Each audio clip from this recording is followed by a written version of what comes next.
वाल्यांची लावणार वाट, पोलीस निरीक्षक कमलेशजी सोनटक्के। मोरगाव पोलीस स्टेशनचे पोलीस निरीक्षक कमलेशजी सोनटक्के यांनी जनता टाइम्सला दिलेल्या मुलाखतीमध्ये सांगितलंय की मी अर्जुनी मोरेगाव पोस्ट पोलीस स्टेशनचा चार्ज घेताच आमचा प्रथम काम अवैध धंदे बंद करणे, गावामध्ये शांतता निर्माण करणे, सामान्य नागरिकांसोबत उत्तम संबंध ठेवणे अशा अनेक प्रकारची माहिती त्यांनी जनता टाइम्सला दिली आहे। जनता टाइम जटा टीव्ही चॅनलसाठी बाबूदान मेश्राम, विदर्भ ब्युरो चीफ। 90% आपण म्हणू शकतो की 90% प्रमाणामध्ये त्यांनी या अर्जुन वर्गातील क्राईम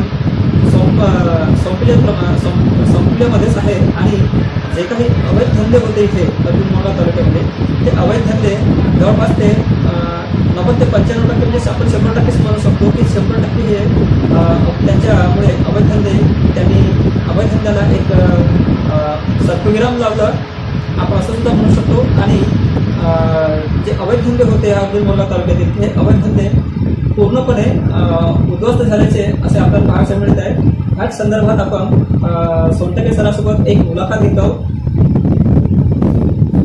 नमस्कार सर, सर्वप्रथम आपलं नाव सांगा। मी police inspector Kamlesh Sontakke, Arjuni Morgaon police station कार्यरत आहे। सर, आपल्या नावाची खूप आज अर्जुनी मोरगाव पोलिसमध्ये खूप चर्चा होत आहे की आपण आल्या खूप अवैध धंद्यावरती आपण एकदम अंकुश लावलं आणि आपल्या पोलीस स्टेशनचे खूप नाव चालत आहे अर्जुन मोरगाव तालुक्यामध्ये आणि जे अवैध धंदे होते ते खूप मोठ्या प्रमाणात घाबरले। सर, आपण हे कसं काय केलं? कमी दिवसामध्ये एवढं चांगलं काम कसं काय केलं? पोलीस स्टेशनला येऊन मला जवळपास 8 महिने झालेले आहेत।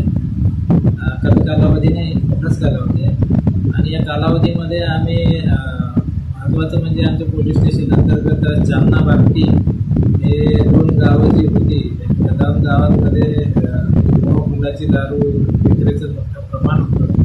त्याला आम्ही वेगवेगळ्या प्रकारे कारवाया करून हद्दपारीचे प्रस्ताव पाठवून हद्दपारीचे 2-3 कारवाया करून त्यांच्यावरती आम्ही अंकुश मिळवला आणि अर्जुनी मोरगाव पोलीस स्टेशनच्या हद्दीत बाकीच्याही गावांमध्ये आमचं लक्ष आहे आणि त्या गावांमध्येही आम्ही अवैध दारू, अवैध जुगार अशी अवैध प्रकारची जी काही धंदे होते त्याच्यावरती आपण नायनाट करण्याचा प्रयत्न आपण करीत आहोत।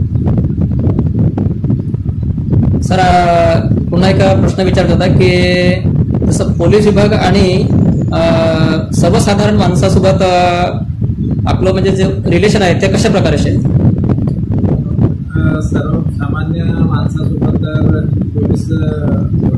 पोलिसांचं जे संबंध आहे, संपर्क आहे तो खूप चांगल्या पद्धतीने होऊ लागलेला आहे।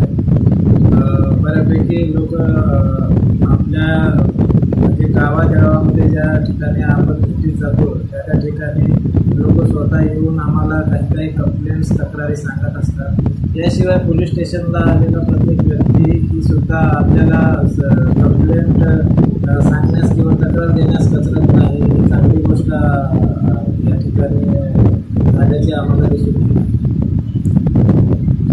ठीक आहे, धन्यवाद सर। आपण दिलेल्या मुलाखतीमध्ये आमच्या चॅनलला अतुल्य वेळ दिला त्याबद्दल आम्ही जनता टाइम्सच्या वतीने आपला खूप खूप आभार व्यक्त करतो। धन्यवाद।